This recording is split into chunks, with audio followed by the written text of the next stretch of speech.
O telefone tocou às 10h43 da manhã, e do outro lado da linha, um homem disse algo que fez meu mundo parar. Senhora, seu marido esteve aqui no banco com uma mulher que se parece muito com a senhora, mas alguns detalhes não batiam. Achei melhor ligar para confirmar se realmente era a senhora. Minha resposta saiu trêmula. Isso é impossível. Meu marido está viajando a trabalho. O silêncio que se seguiu foi longo demais. E foi naquele momento que compreendi que minha vida, construída sobre 28 anos de casamento, estava prestes a desmoronar de uma forma que eu jamais imaginaria. Mas antes de continuar, confira se você já está inscrito no canal e escreva nos comentários. De onde você está assistindo este vídeo? Adoramos saber até onde nossas histórias estão chegando. Segurei o telefone com tanta força que meus dedos ficaram brancos. O funcionário do banco continuava falando, mas as palavras chegavam até mim como se estivessem atravessando água, distorcidas e lentas. A mulher que acompanha seu marido tem documentos com seu nome, senhora. Ela assinou alguns papéis, mas nossa gerente notou pequenas inconsistências. O jeito dela segurar a caneta, a assinatura com uma pressão diferente, e quando fizemos uma pergunta de segurança sobre a data de nascimento da sua mãe, ela hesitou. Meu coração batia tão forte que parecia querer sair do peito. Meu marido? Está aí agora? Consegui perguntar. Sim, senhora. Eles estão na sala do gerente, aguardando a aprovação de uma transferência importante. Por isso achei melhor ligar. Algo não está certo. Desliguei sem me despedir. Fiquei parada no meio da cozinha, olhando para o celular como se ele fosse um objeto alienígena. A xícara de café que eu segurava na outra mão caiu no chão, se estilhaçando em 1000 pedaços. Nem me mexi para limpar. Minha mente estava correndo, tentando processar o impossível. Ricardo tinha saído de casa há 3 dias para uma viagem de negócios a São Paulo. Ele tinha arrumado a mala na minha frente, me deu um beijo apressado na testa e disse que voltaria no final da semana. Ligou para mim na noite anterior, contando sobre reuniões cansativas e um hotel barulhento. Como ele poderia estar no banco aqui em Curitiba neste exato momento? E com uma mulher se passando por mim? Corri para o quarto e abri o armário dele. As roupas estavam lá, algumas faltando, como era normal quando ele viajava. Peguei meu celular novamente e abri o histórico de mensagens entre nós. Tudo parecia normal. Chegou bem? Eu tinha perguntado. Sim, amor. Reunião o dia todo amanhã. Te ligo à noite. Mensagens simples, cotidianas, sem nenhum sinal de alarme. Mas agora, olhando para aquelas palavras na tela, elas pareciam ocas, vazias, como se tivessem sido escritas por um estranho. Senti uma onda de náusea subir pela garganta. Minha visão ficou embaçada por um instante. Respirei fundo, tentando me acalmar, mas meu corpo inteiro tremia. Olhei para o espelho do corredor. A mulher que me encarava tinha 52 anos, cabelos castanhos com alguns fios grisalhos que eu sempre colorava religiosamente, e olhos castanhos cansados. Usei aquele dia um vestido azul simples e um colar que Ricardo me deu no nosso aniversário de 25 anos. Toquei meu rosto, tentando entender. Quem seria capaz de se passar por mim? E por quê? Peguei minha bolsa e as chaves do carro sem pensar 2 vezes. Precisava ir até aquele banco, precisava ver com meus próprios olhos o que estava acontecendo. No elevador, uma vizinha entrou e me cumprimentou com um sorriso. Respondi automaticamente, mas não conseguia registrar seu rosto. Tudo ao meu redor parecia distante, irreal. No carro, minhas mãos tremiam tanto que tive dificuldade para colocar a chave na ignição. Respirei fundo mais uma vez. Calma, Fernanda. Pode ser um mal-entendido, pode ser um erro. Mas no fundo, eu sabia que não era. O tom de voz do funcionário do banco tinha sido claro demais. Ele estava preocupado, e essa preocupação não vinha de um simples engano administrativo. Enquanto dirigia pelas ruas de Curitiba, minha mente começou a viajar para o passado recente. Nos últimos meses, Ricardo tinha mudado. Nada muito óbvio, apenas pequenos detalhes que eu havia ignorado. Ele ficava mais tempo no celular, sempre dizendo que era trabalho. Começou a sair mais cedo de casa e voltar mais tarde. Quando eu perguntava sobre o dia dele, as respostas eram vagas, genéricas. E havia aquelas viagens. Antes ele viajava talvez 1 ou 2 vezes por ano. Nos últimos 6 meses, foram pelo menos 5 viagens. O mercado está competitivo, Fernanda, ele explicava. Preciso estar presente, fechar negócios pessoalmente. Eu acreditava nele. Por que não acreditaria? Em 28 anos de casamento, Ricardo nunca me deu motivos para desconfiar. Ou será que deu e eu simplesmente não quis ver? Parei o carro em um sinal vermelho e fechei os olhos por um segundo. Uma imagem surgiu na minha mente.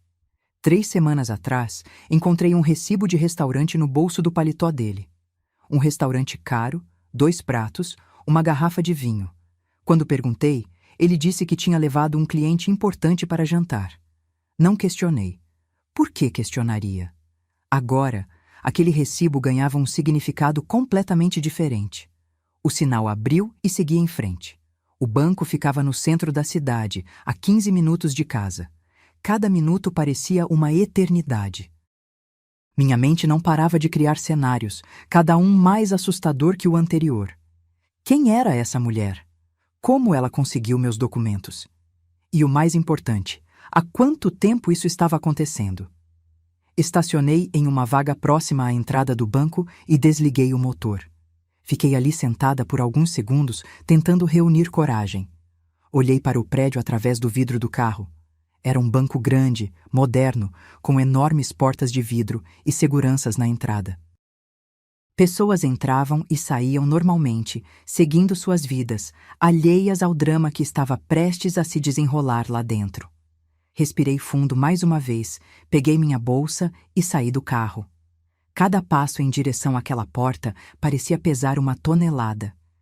Quando atravessei a entrada, o ar-condicionado gelado me atingiu como um choque. Olhei ao redor, procurando rostos familiares, procurando... ele. Uma funcionária se aproximou. Posso ajudá-la? Minha voz saiu mais fraca do que eu esperava. Recebi uma ligação. Sobre uma situação. Meu nome é Fernanda Costa. O rosto da mulher mudou imediatamente. Ela me reconheceu. Ah, sim, senhora. Por favor, me acompanhe. O gerente está esperando. Ela me conduziu por um corredor lateral, longe do movimento principal do banco. Meu coração disparou ainda mais. Passamos por várias portas até chegarmos a uma sala no final do corredor. A funcionária bateu levemente e abriu. Ela chegou, anunciou. Entrei na sala e o que vi me fez congelar no lugar. O gerente estava sentado atrás de uma mesa grande, com uma expressão séria no rosto. Ao lado dele havia uma mulher mais jovem, provavelmente da área de segurança do banco, e o funcionário que tinha me ligado. Mas o que realmente me deixou sem ar foi o que vi através da janela de vidro que dava para outra sala. Ricardo estava lá. Meu marido, que deveria estar em São Paulo, estava sentado ao lado de uma mulher. E essa mulher... Meu Deus, essa mulher era praticamente idêntica a mim. Minhas pernas fraquejaram e precisei me apoiar na cadeira. O gerente se levantou rapidamente. Senhora Costa, por favor, sente-se.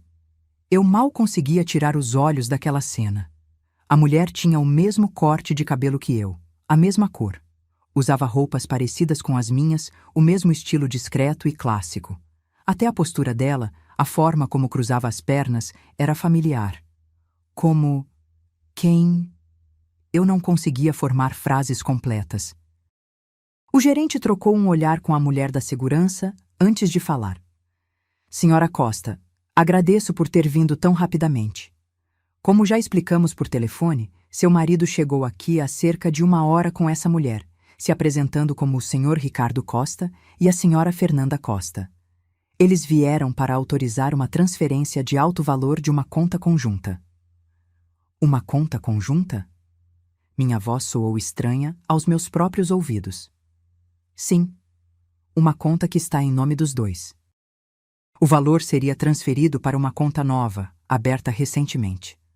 O funcionário que tinha me ligado se inclinou para a frente. Foi quando nossa gerente começou a desconfiar. A assinatura estava próxima da sua, senhora, mas havia diferenças sutis. E quando fizemos perguntas de segurança de rotina, a mulher hesitou em algumas respostas. Continuei olhando através do vidro. Ricardo parecia tranquilo, até confiante. Ele conversava com outro funcionário, gesticulando, sorrindo. A mulher ao lado dele também parecia à vontade, como se fizesse aquilo todos os dias, como se fosse realmente eu. Quanto? Perguntei de repente. Quanto eles queriam transferir? O gerente consultou alguns papéis. 230 mil reais, senhora. Senti como se alguém tivesse me dado um soco no estômago. Era quase toda a nossa reserva de emergência, dinheiro que tínhamos economizado durante anos. Dinheiro das minhas economias também, do trabalho que eu tinha antes de me dedicar a cuidar da casa e dos filhos. Eles ainda não sabem que eu estou aqui? Perguntei. Não, senhora. Pedimos que aguardassem enquanto processávamos a solicitação. Queríamos ter certeza de que era realmente a senhora antes de prosseguir. Assenti devagar, ainda processando tudo aquilo. 28 anos de casamento. 2 filhos já adultos. Uma vida inteira construída ao lado daquele homem. E agora, ele estava ali, com uma cópia falsa de mim, tentando roubar nosso dinheiro. Não, não era roubo. Era algo muito pior. Era traição, manipulação e uma crueldade que eu não imaginava que ele fosse capaz. O que acontece agora? Minha voz estava mais firme. A mulher da segurança respondeu. Isso depende da senhora. Podemos confrontá-los aqui mesmo, suspender a transação e registrar uma ocorrência. Ou a senhora pode preferir que chamemos a polícia imediatamente. Olhei para ela, depois para o gerente, depois novamente para a cena através do vidro. Meu marido havia pegado o celular e estava digitando algo, completamente despreocupado. Eu quero falar com eles, disse finalmente. Quero que ele me veja. Quero ouvir o que ele tem a dizer. O gerente hesitou. Tem certeza, senhora? Pode ser uma situação delicada. Eu preciso, insisti. Preciso olhar nos olhos dele e ouvir como ele vai tentar justificar isso. Eles trocaram olhares entre si antes de concordarem. O gerente se levantou. Está bem, vamos fazer isso da forma mais segura possível. A senhora ficará aqui e nós os traremos para esta sala. Tudo será registrado por nossas câmeras de segurança. Enquanto eles saíam para buscar Ricardo e a impostora, fiquei sozinha naquela sala por alguns minutos que pareceram horas. Olhei para minhas mãos. Elas ainda tremiam, mas agora não era só medo, era raiva. Uma raiva fria e controlada que crescia a cada segundo. Como ele pôde? Como ele teve a coragem de fazer isso comigo? Eu, que deixei meu emprego para cuidar dos nossos filhos. Eu, que sempre apoiei cada decisão dele, cada mudança de carreira, cada risco empresarial. Eu, que assinava papéis sem questionar porque confiava nele completamente. Confiança. Essa palavra agora tinha um gosto amargo. A porta se abriu e o gerente voltou, seguido por Ricardo. O rosto dele, quando me viu, foi algo que eu nunca vou esquecer. Por uma fração de segundo, vi pânico puro em seus olhos. Depois, ele tentou se recompor, forçando uma expressão de surpresa e confusão. Fernanda, o que você está fazendo aqui? Sua voz tinha aquele tom que ele sempre usava quando tentava me fazer parecer a pessoa errada em uma situação. Eu deveria perguntar o mesmo a você, Ricardo. Você não deveria estar em São Paulo? Ele piscou rapidamente. A reunião foi cancelada. Voltei mais cedo e precisava resolver isso aqui no banco. Olhei para a mulher que entrou logo atrás dele. De perto, as semelhanças eram ainda mais perturbadoras. Ela era mais jovem que eu, talvez uns 10 anos mais nova, mas havia algo calculado na forma como ela se vestia, se penteava, até na maquiagem discreta. Ela tinha estudado cada detalhe meu. E quem é ela? Perguntei, mantendo minha voz firme. A mulher abriu a boca para falar, mas Ricardo a interrompeu rapidamente. Ela é... uma colega de trabalho. Veio me ajudar com uns documentos. Uma colega de trabalho que se veste exatamente como eu? Que tem meu nome nos documentos? Que tentou se passar por mim para transferir mais de R$ 200.000 da nossa conta? Minha voz subiu um pouco no final. O silêncio que se seguiu foi denso. A mulher olhou para Ricardo, esperando que ele dissesse algo. Ele passou a mão pelo cabelo, um gesto nervoso que eu conhecia bem. Fernanda, você não está entendendo. Isso é um mal-entendido. Mal-entendido? Eu me levantei da cadeira. Um mal-entendido é trocar açúcar por sal no café. Isso aqui é fraude, Ricardo. Isso aqui é crime. Ricardo deu um passo à frente, com aquela expressão que ele sempre usava quando queria me acalmar, me convencer de que eu estava exagerando. Fernanda, por favor, vamos conversar com calma. Você está nervosa, não está pensando direito. Aquelas palavras foram como um gatilho. Quantas vezes ao longo dos anos ele tinha usado essa mesma tática? Sempre me fazendo sentir que minhas preocupações eram exageradas, que minha intuição estava errada, que eu estava sendo emocional demais. E eu sempre acreditava, sempre cedia, não desta vez. Não me diga como eu estou me sentindo, respondi, e minha voz saiu mais firme do que eu esperava. Não me trate como se eu fosse louca, eu vi tudo. Vocês tentaram roubar nosso dinheiro usando uma falsa identidade. Como você chama isso? A mulher finalmente falou, sua voz surpreendentemente parecida com a minha. Eu posso explicar? Não, eu a cortei. Eu não quero ouvir você. Nem sei quem você é. Olhei diretamente para Ricardo. Eu quero ouvir dele. Quero ouvir do homem com quem fui casada por 28 anos como ele chegou a esse ponto. O gerente do banco, que havia permanecido em silêncio até então, interveio. Senhor Costa, a situação é grave. Temos aqui registros de tentativa de fraude. A menos que o senhor tenha uma explicação muito convincente, teremos que acionar as autoridades. Ricardo olhou ao redor da sala, como um animal encurralado procurando uma saída. Vi o momento exato em que ele decidiu mudar de estratégia. Sua expressão passou de defensiva para agressiva. Tudo bem? Disse ele, com uma voz dura que eu raramente ouvia. Você quer a verdade, Fernanda? A verdade é que esse dinheiro também é meu. Trabalhei por anos para construir o que temos. E sim, estava transferindo para uma conta nova, porque preciso fazer investimentos que você não entenderia. Investimentos? Eu quase ri, mas era uma risada sem humor. Investimentos que exigem uma mulher se passando por mim? Investimentos que precisam ser feitos às escondidas? Ele cerrou a mandíbula. Você não entende de finanças, Fernanda. Nunca entendeu. Eu sempre cuidei de tudo. E ali estava. A máscara finalmente caía. Durante todos esses anos, ele tinha me mantido afastada das decisões financeiras, sempre dizendo que eu não precisava me preocupar com isso, que ele cuidaria de tudo. E eu, ingenuamente, tinha interpretado isso como proteção, como cuidado. Agora eu via a verdade. Era controle. Era uma forma de me manter na ignorância. Você está certo, disse calmamente. Eu não entendo de muitas coisas, mas entendo de documentos falsos, de fraude e de traição. Virei-me para o gerente. Quero registrar tudo formalmente. Quero que todas as nossas contas conjuntas sejam bloqueadas imediatamente.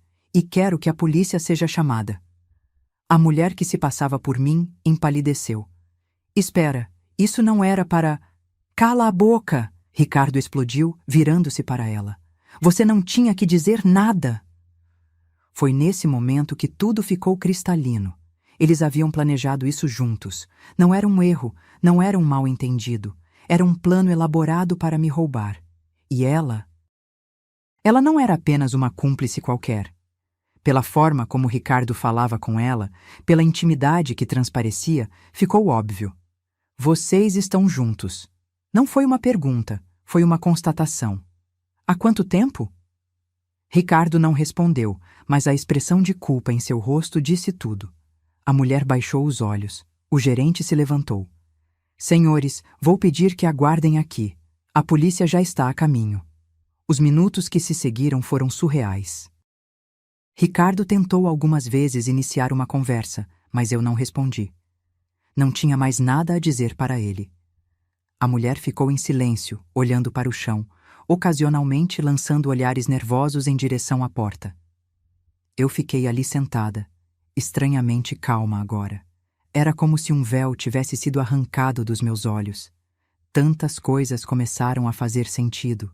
As viagens frequentes, os telefonemas em que ele saía da sala, os finais de semana em que ele precisava ir ao escritório. Os extratos bancários que ele nunca me deixava ver. Lembrei-me de um dia, meses atrás, quando encontrei um perfume desconhecido no carro dele. Quando perguntei, ele disse que tinha dado carona para uma colega de trabalho que havia derramado perfume acidentalmente. Eu acreditei. Claro que acreditei. Por que não acreditaria? Olhei para a mulher novamente. Ela devia ter uns 40 e poucos anos. Bonita, cuidada, mas não extraordinariamente. O que me perturbava não era sua aparência em si, mas o esforço deliberado em se parecer comigo. Quanto tempo ela passou me estudando? Observando meu jeito de me vestir, de falar, de me comportar? Como você conseguiu meus documentos? Perguntei de repente, quebrando o silêncio. Ela me olhou, surpresa pela pergunta direta. Hesitou, olhou para Ricardo, que negou com a cabeça quase imperceptivelmente. Mas ela estava assustada demais para se importar. Ele me deu, respondeu em voz baixa. Cópias. Disse que precisava para abrir contas de investimento. E você achou normal? Minha voz estava carregada de incredulidade. Achou normal um homem casado te dar documentos da esposa para você se passar por ela? Ela abriu a boca, fechou, depois murmurou. Ele disse que vocês estavam se separando, que era tudo parte do processo de divisão de bens. Eu quase senti pena dela. Quase. Porque mesmo que ela tivesse sido enganada por ele, ela tinha escolhido participar de um esquema que claramente não era legal. Ela tinha escolhido se vestir como eu, copiar minha assinatura, responder por mim. E quanto ele te prometeu? Perguntei. Da transferência. Qual era a sua parte? Ricardo se levantou bruscamente. Chega, Fernanda. Você não tem direito de interrogá-la. Eu tenho todo o direito, respondi, sem tirar os olhos dela. Vocês tentaram me roubar. Tenho direito de saber tudo. A mulher da segurança do banco, que tinha ficado em silêncio até então, interveio. Senhor Costa, sugiro que o senhor se sente e permaneça calmo. A polícia chegará em breve e todas as questões serão esclarecidas formalmente. Ricardo voltou a se sentar, mas estava visivelmente tenso. Suas mãos tremiam ligeiramente e ele não parava de mexer no relógio, outro gesto nervoso que eu conhecia bem. Olhei para aquele homem que eu pensava conhecer. 28 anos. Mais da metade da minha vida adulta. 2 filhos que amávamos e criamos juntos. Jantares em família, viagens, planos para o futuro, promessas de envelhecer lado a lado. Como tudo isso podia ser real e, ao mesmo tempo, tão falso. A polícia chegou 15 minutos depois. 2 oficiais entraram na sala, avaliando rapidamente a situação. O gerente do banco explicou tudo em detalhes técnicos, mostrando documentos, registros de câmeras, os formulários de transferência que Ricardo e a mulher haviam preenchido. Fui questionada sobre minha identidade, mostrei meus documentos originais, respondi a perguntas sobre datas, endereços, detalhes que só a verdadeira Fernanda Costa saberia. Foi quase humilhante ter que provar quem eu era, mas entendi a necessidade. Depois foi a vez deles. Ricardo tentou manter a compostura, explicando que tudo não passava de um mal-entendido, que ele tinha autorização implícita da esposa para movimentar as contas conjuntas. Mas quando os policiais mostraram as evidências, a tentativa de usar documentos falsificados, a mulher se passando por mim, as inconsistências nas assinaturas, sua história começou a desmoronar. A mulher, por outro lado, desabou. Chorou, admitiu que sabia que estava fazendo algo errado, mas que Ricardo havia convencido ela de que era temporário, que logo estariam juntos oficialmente, que eu já sabia de tudo e estava de acordo. Mentiras sobre mentiras. Há quanto tempo vocês estão juntos? Um dos policiais perguntou diretamente a Ricardo. Ele ficou em silêncio, olhando para a parede. A mulher respondeu por ele entre soluços. 2 anos. Nos conhecemos em um evento corporativo. 2 anos. Eu fiz as contas mentalmente. 2 anos atrás foi quando Ricardo começou a viajar mais. Quando ele começou a chegar tarde em casa. Quando ele começou a me olhar de uma forma diferente, distante. Eu tinha atribuído tudo ao estresse do trabalho, às pressões financeiras da empresa dele. Nunca imaginei que havia outra mulher. E não era apenas outra mulher. Era uma mulher que ele estava transformando em mim, ou em uma versão dele do que eu deveria ser. Isso era ainda mais perturbador do que uma traição comum. Senhora Costa, um dos policiais se dirigiu a mim. A senhora deseja registrar uma queixa formal? Olhei para Ricardo. Nossos olhos se encontraram e por um breve momento vi algo que poderia ser arrependimento. Ou talvez fosse apenas medo das consequências. Sim, respondi sem hesitar. Quero registrar queixa por tentativa de fraude e uso de documentos falsos. Fernanda, pense bem no que você está fazendo, Ricardo disse, e havia um tom de ameaça em sua voz. Pense nos nossos filhos. Pense no escândalo. Eu estou pensando nos nossos filhos, respondi. Estou pensando em como vou explicar para eles que o pai deles tentou roubar a própria mãe. Estou pensando em como vou explicar que você preferiu criar uma cópia falsa de mim ao invés de simplesmente ser honesto. Os procedimentos legais foram iniciados. Ricardo e a mulher foram levados para a delegacia para prestar depoimento formal. Eu também precisei ir, mas em um carro separado. Durante todo o trajeto, minha mente não parava de processar tudo. Na delegacia, passei horas respondendo perguntas, fornecendo informações, assinando documentos. Cada detalhe daquele dia foi registrado. As horas se arrastaram, mas eu me mantive firme. Não chorei, não entrei em pânico. Havia uma clareza estranha em tudo aquilo, como se eu finalmente estivesse vendo minha vida sem os filtros da negação. Quando finalmente me liberaram, já era noite. Saí da delegacia e fiquei parada na calçada por um momento, respirando o ar fresco da noite. Meu celular tinha dezenas de mensagens e ligações perdidas. Algumas de números desconhecidos, provavelmente jornalistas, porque sim, a notícia já havia vazado. Algumas dos meus filhos. Lucas, meu filho mais velho, tinha ligado 7 vezes. Marina, minha filha, tinha enviado várias mensagens desesperadas. Mãe, o que está acontecendo? Vi nas notícias. Por favor, me liga. Respirei fundo antes de discar o número de Lucas. Ele atendeu no primeiro toque. Mãe, graças a Deus. Onde você está? O que aconteceu? Vi que papai foi preso, mas as notícias não fazem sentido. Lucas, eu estou bem. Estou saindo da delegacia agora. Você e a Marina podem vir até em casa? Preciso explicar pessoalmente. Houve uma pausa. Claro, mãe. Estamos indo agora. Desliguei e chamei um táxi. Não me sentia segura para dirigir depois de tudo que havia acontecido. Durante o caminho de volta para casa, olhei pela janela as ruas familiares de Curitiba. Tudo parecia igual, mas nada era mais o mesmo. Quando cheguei em casa, a realidade da situação finalmente me atingiu. Aquela casa, que tinha sido meu lar por tantos anos, agora parecia um cenário de mentiras. Cada cômodo tinha memórias, mas quantas delas eram reais? Quantas vezes Ricardo tinha mentido para mim dentro dessas paredes? Fui até o quarto e abri o armário dele. Comecei a procurar. Não sabia exatamente o que, mas precisava encontrar mais respostas. No fundo de uma gaveta, escondido sob alguns documentos antigos, encontrei um envelope. Dentro, havia fotos. Fotos dele com aquela mulher. Mas não eram fotos recentes. Algumas tinham mais de 1 ano. Havia também recibos de hotéis, de restaurantes caros, de joias que eu nunca recebi. E cartas. cartas de amor escritas de próprio punho dele, prometendo um futuro juntos, prometendo que logo se livrariam de mim. Se livrariam de mim. As palavras ecoaram na minha mente. Será que o plano era apenas roubar o dinheiro? Ou havia algo mais sinistro?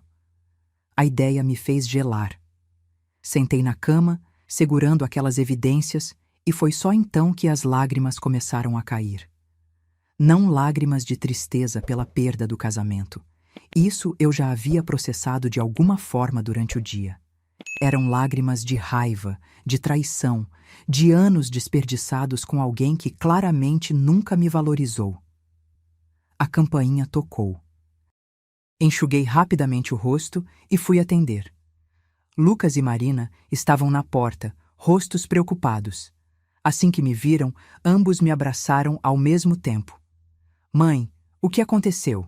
Marina perguntou, suas próprias lágrimas escorrendo. As notícias dizem que papai tentou roubar você. Isso não faz sentido. Conduzi os dois para a sala e contei tudo. Desde a ligação do banco até os momentos na delegacia. Vi suas expressões mudarem de incredulidade para raiva, de confusão para compreensão. Quando terminei, o silêncio foi pesado. Lucas foi o primeiro a falar. Eu vou matar ele. Sua voz estava trêmula de raiva contida. Não, eu disse firmemente. Você não vai fazer nada disso. A justiça vai cuidar dele. Marina estava chorando abertamente agora. Como ele pôde fazer isso com você? Com a gente? Mãe, me desculpa, eu nunca desconfiei de nada. Ninguém desconfiou, querida. Ele era muito bom em esconder. Passamos a noite conversando, chorando, tentando processar o absurdo da situação. Lucas queria ir até a delegacia, queria confrontar o pai, mas eu o convenci a esperar. Marina se ofereceu para ficar comigo aquela noite, e eu aceitei. Não queria ficar sozinha naquela casa cheia de mentiras. Nos dias seguintes, minha vida virou de cabeça para baixo. A história vazou completamente para a imprensa. Empresário tenta fraudar a própria esposa com a ajuda de amante sósia, era a manchete em todos os jornais locais. Meu telefone não parava de tocar. Jornalistas, conhecidos curiosos, algumas pessoas oferecendo apoio genuíno.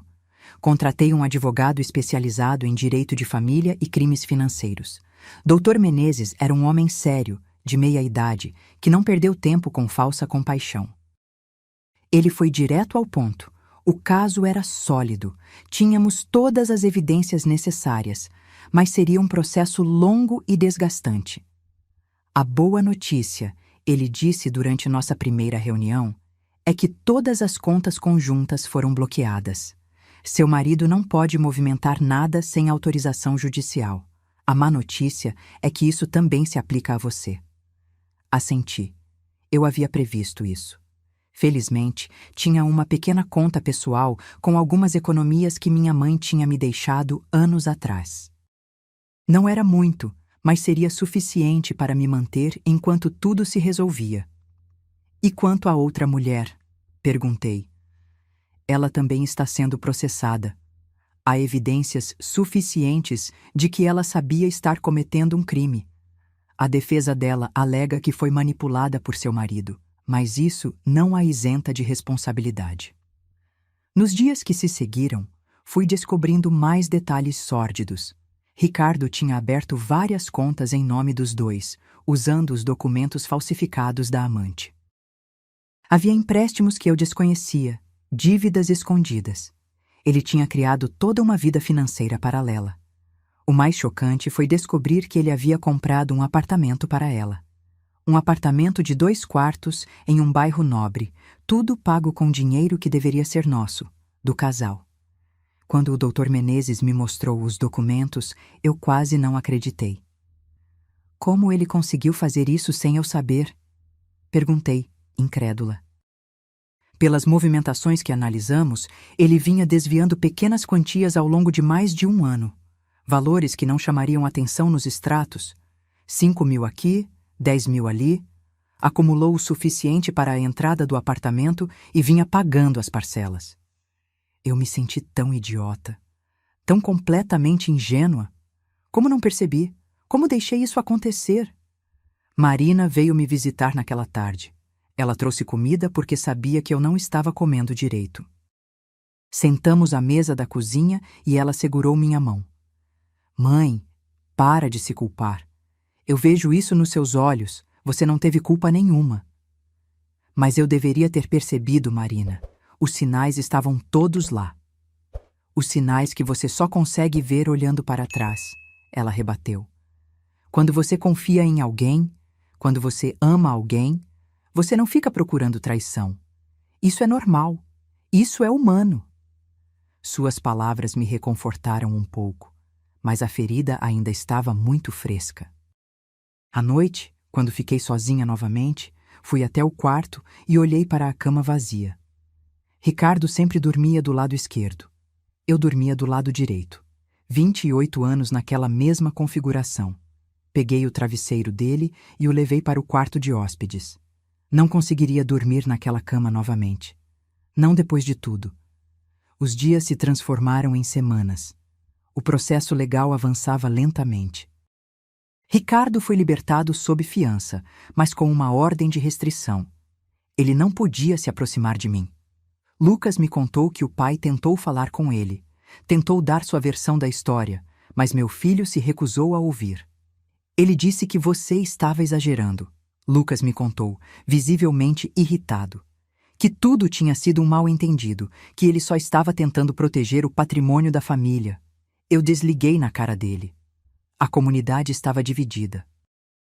Alguns amigos ficaram do meu lado, oferecendo apoio incondicional. Outros, principalmente colegas de negócios de Ricardo, insinuavam que eu estava sendo dramática, que deveria perdoar e seguir em frente. Uma conhecida teve a audácia de sugerir que talvez eu tivesse provocado a situação por não cuidar melhor do casamento. Eu bloqueei essas pessoas da minha vida sem hesitação. Não tinha energia para lidar com vítimas que culpam as vítimas. O doutor Menezes marcou uma reunião comigo depois de algumas semanas. Havia novidades. Conseguimos rastrear mais movimentações financeiras suspeitas, ele explicou, mostrando-me planilhas complexas. Há evidências de que seu marido vinha planejando isso há pelo menos 3 anos. As primeiras movimentações estranhas datam desse período. 3 anos. Não 2, como a amante havia dito. 3 anos de mentiras elaboradas, de planejamento cuidadoso, de construção de uma vida dupla. Tem mais. O doutor Menezes continuou, hesitante. Encontramos evidências de que ele estava investigando formas de... Como dizer? De se livrar de você sem precisar dividir os bens em um divórcio. Meu sangue gelou. O que você quer dizer com se livrar? Não encontramos nada que indique planejamento de violência física. Ele se apressou em esclarecer. Mas há consultas a advogados sobre como declarar alguém mentalmente incapaz, sobre processos de interdição. Ele estava procurando brechas legais para te tirar do caminho financeiramente. Senti náusea. Então, esse era o plano. Não me matar, mas me declarar incapaz, assumir controle total sobre tudo. E então, o quê? Me trancar em algum lugar? Me medicar até eu não saber mais quem eu era? Isso é admissível em tribunal? Perguntei, minha voz tremendo. Sim, e fortalece muito o seu caso. Mostra premeditação, planejamento de longo prazo. Não foi um erro de julgamento momentâneo. Foi uma conspiração deliberada. As semanas se transformaram em meses. O outono chegou, trazendo folhas douradas e um frio que parecia permear não apenas o ar, mas também minha alma. Eu havia me mudado para um apartamento menor, mais prático. Não conseguia mais viver naquela casa cheia de memórias contaminadas. O julgamento estava marcado. Dr. Menezes estava confiante, mas me preparou para o fato de que Ricardo provavelmente apresentaria uma defesa agressiva. E ele estava certo. No tribunal, Ricardo apareceu bem vestido, com um advogado caro ao seu lado. Ele evitou olhar para mim durante todo o processo. Sua defesa argumentou que ele tinha direito de movimentar as contas conjuntas, que a sósia era apenas uma colega de trabalho que se ofereceu para ajudar porque eu estava indisposta, que tudo não passou de um grande mal-entendido amplificado pela mídia. Era uma história absurda, facilmente desmentida pelas evidências, mas foi contada com tanta convicção que vi alguns membros do júri acenando pensativos. Quando chegou minha vez de testemunhar, subi ao banco com as pernas trêmulas, mas a mente clara. Respondi a todas as perguntas com honestidade. Sim, eu confiava no meu marido. Sim, eu assinava documentos sem ler completamente. Sim, eu acreditava que ele estava cuidando da nossa família. A senhora não acha? O advogado de Ricardo perguntou com um tom condescendente. Que essa confiança excessiva foi, de certa forma, negligente? Que a senhora tinha a responsabilidade de acompanhar as finanças da família? Respirei fundo antes de responder. Confiança em um casamento não é negligência. É o que deveria ser normal. E se o senhor está sugerindo que a vítima de uma fraude tem culpa por confiar no fraudador, então talvez o senhor deva rever seus conceitos de parceria e comprometimento. Houve um murmúrio na sala. O juiz pediu silêncio. O advogado de Ricardo pareceu momentaneamente desconcertado antes de prosseguir com outras perguntas. A amante também testemunhou. Ela estava visivelmente nervosa, suas mãos tremendo, enquanto jurava dizer a verdade. Sua versão era de que Ricardo havia prometido deixar a esposa, que me havia descrito como uma mulher doente, negligente, que não se importava com ele, que ele precisava da ajuda dela para proteger o patrimônio antes do divórcio inevitável. Quando perguntaram por que ela concordou em usar documentos falsos, em se passar por mim, ela chorou e disse que estava apaixonada, que acreditava em todas as mentiras dele, que agora via o erro que havia cometido. Não senti pena dela. Talvez devesse, mas não senti. Ela era adulta, tinha feito escolhas conscientes. Amor não justifica crime. O julgamento durou 3 dias. 3 dias de depoimentos, de evidências apresentadas, de argumentações de ambos os lados. Quando finalmente terminou, o juiz disse que daria seu veredito em 2 semanas. Aquelas foram as 2 semanas mais longas da minha vida. Tentei manter a rotina, manter a sanidade, mas a ansiedade era constante. E se o juiz acreditasse na versão de Ricardo? E se eu perdesse tudo? Marina e Lucas se revezavam para me fazer companhia. Eles estavam incrivelmente presentes, mais do que haviam sido em anos. Essa crise, por mais terrível que fosse, havia nos aproximado de uma forma que eu não imaginava ser possível. Mãe, Marina disse uma noite, enquanto tomávamos chá na minha pequena cozinha, independente do que acontecer no tribunal, você já ganhou.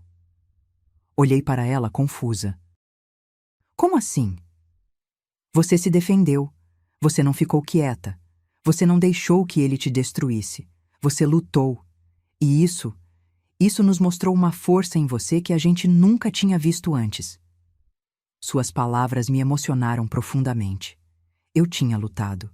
Pela primeira vez em muito tempo, eu havia lutado por mim mesma.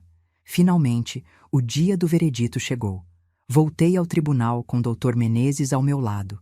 Ricardo já estava lá, parecendo tenso, mas ainda tentando manter uma fachada de confiança.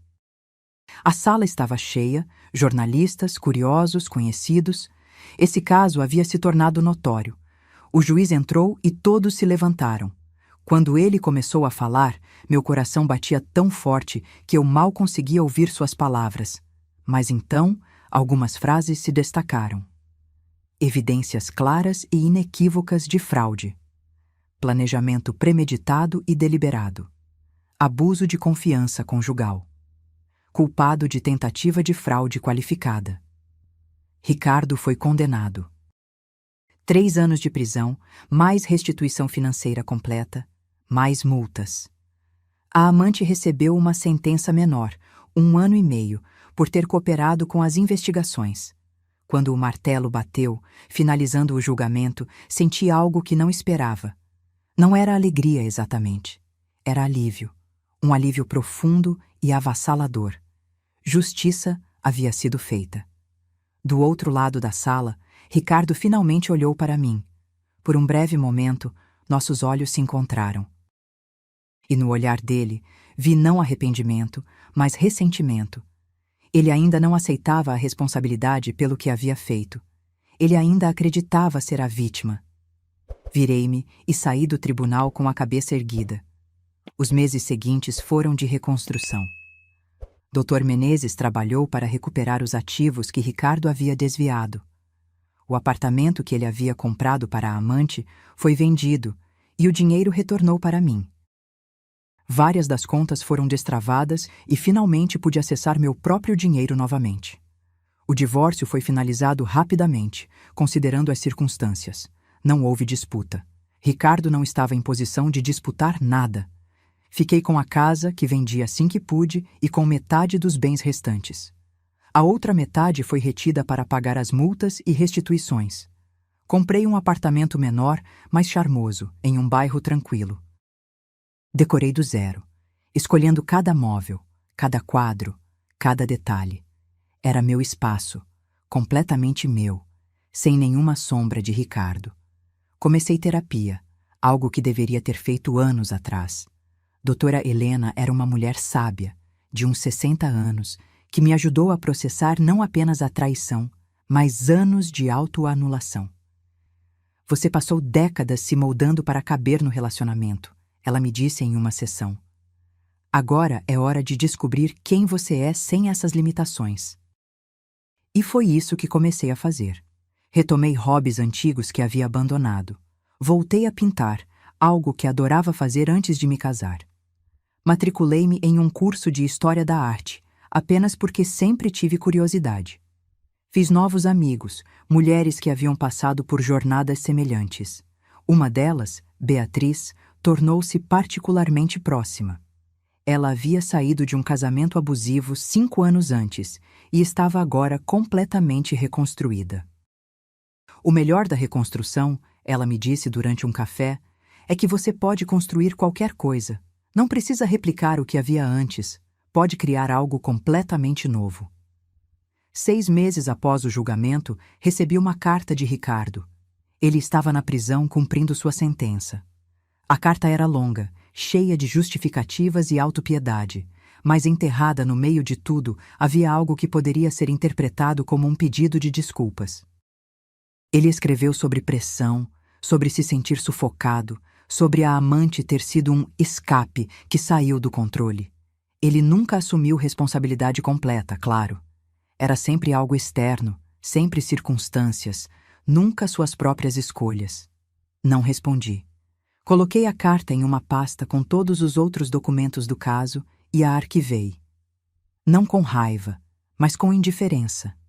Ricardo não fazia mais parte da minha vida e não merecia minha energia emocional. Lucas e Marina estavam indo bem. O escândalo havia sido difícil para eles também, mas haviam se mostrado incrivelmente resilientes. Lucas começou terapia também, processando seus próprios sentimentos sobre o pai. Marina, sempre a mais aberta emocionalmente, chorou muito, mas depois encontrou uma forma de canalizar a dor em arte. Ela começou a escrever textos profundos sobre família, traição e reconstrução. Mãe, ela me disse um dia, eu estava pensando em publicar alguns dos meus textos, mas antes queria sua permissão. Porque eles falam sobre o que aconteceu com você, com a gente. Publica, respondi sem hesitar. Se sua dor pode ajudar outra pessoa, se pode trazer algum sentido para tudo isso, então publica. 1 ano após o julgamento, eu estava quase irreconhecível. Não fisicamente, embora tivesse mudado o cabelo e adotado um estilo mais ousado de me vestir, mas internamente. Havia uma leveza em mim que não existia antes, uma sensação de propriedade sobre minha própria vida.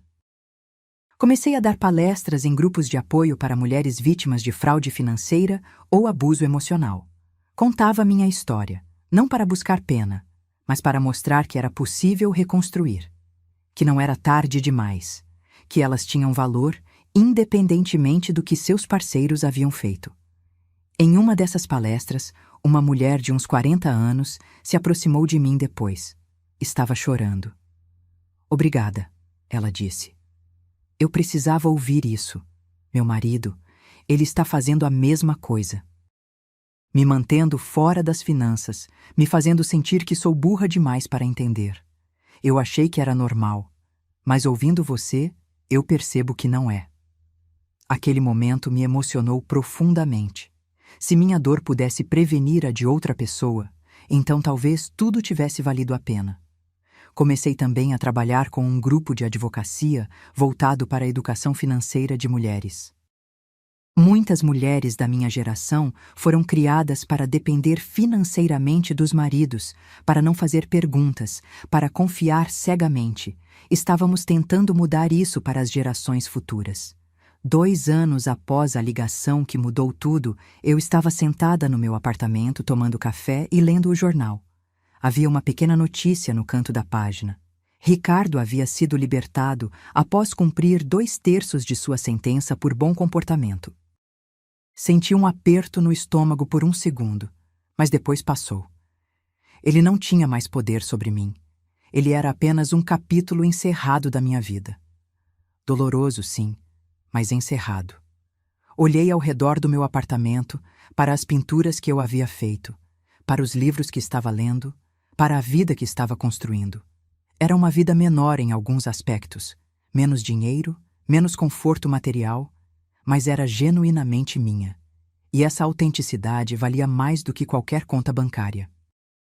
O telefone tocou, interrompendo meus pensamentos. Era um número desconhecido. Por uma fração de segundo, considerei não atender, mas atendi.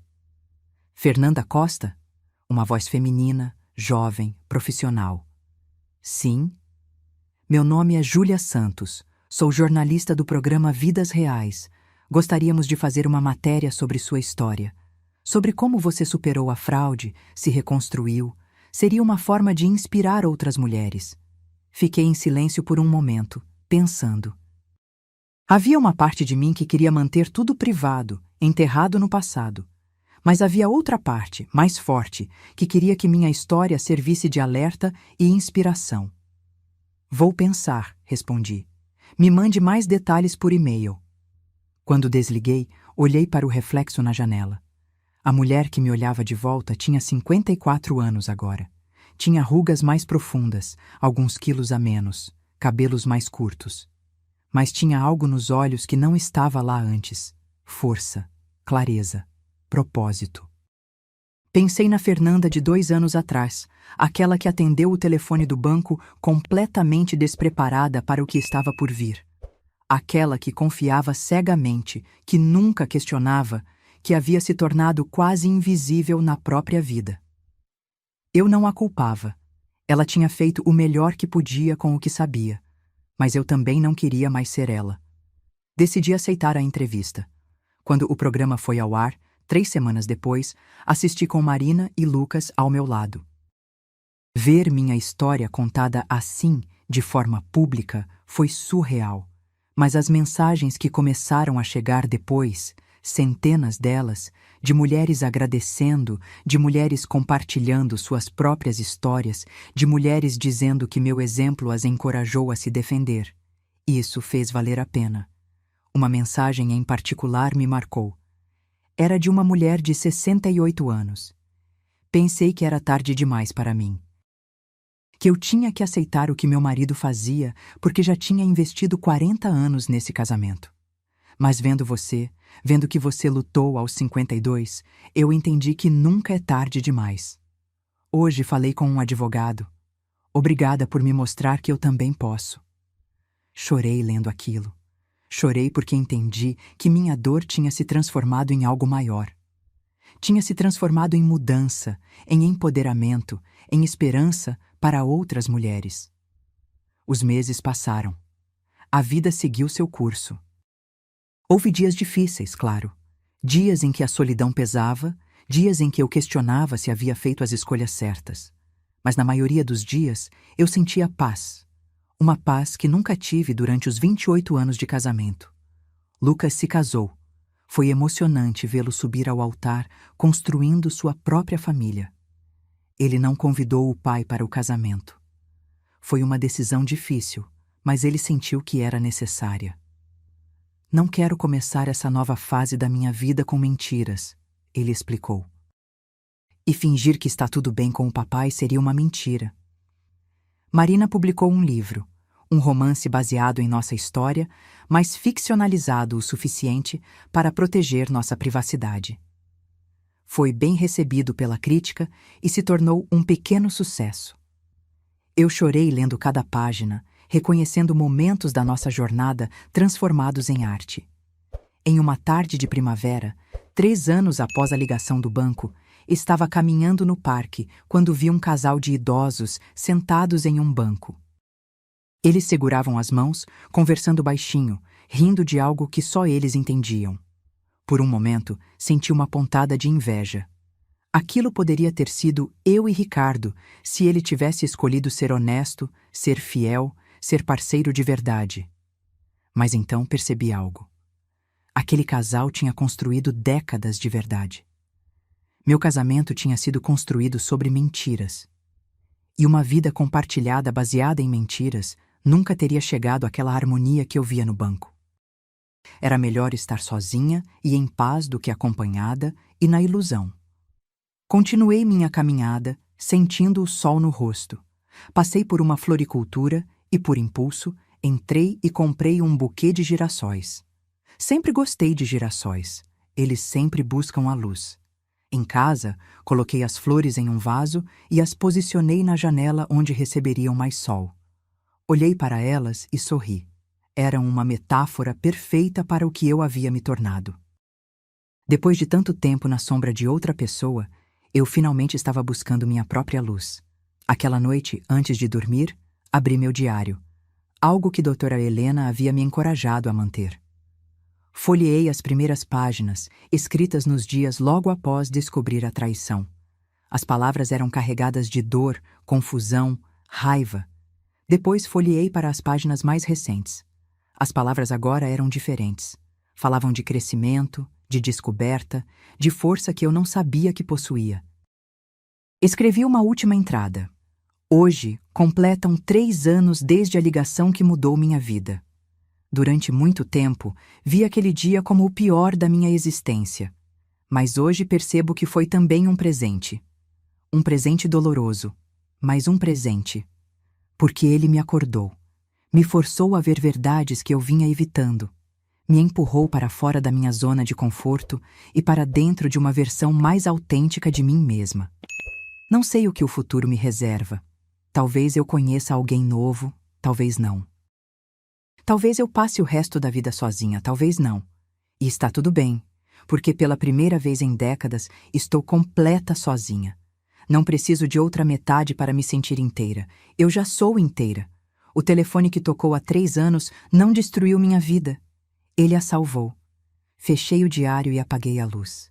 Dormi profundamente, sem pesadelos, sem ansiedade. Apenas paz.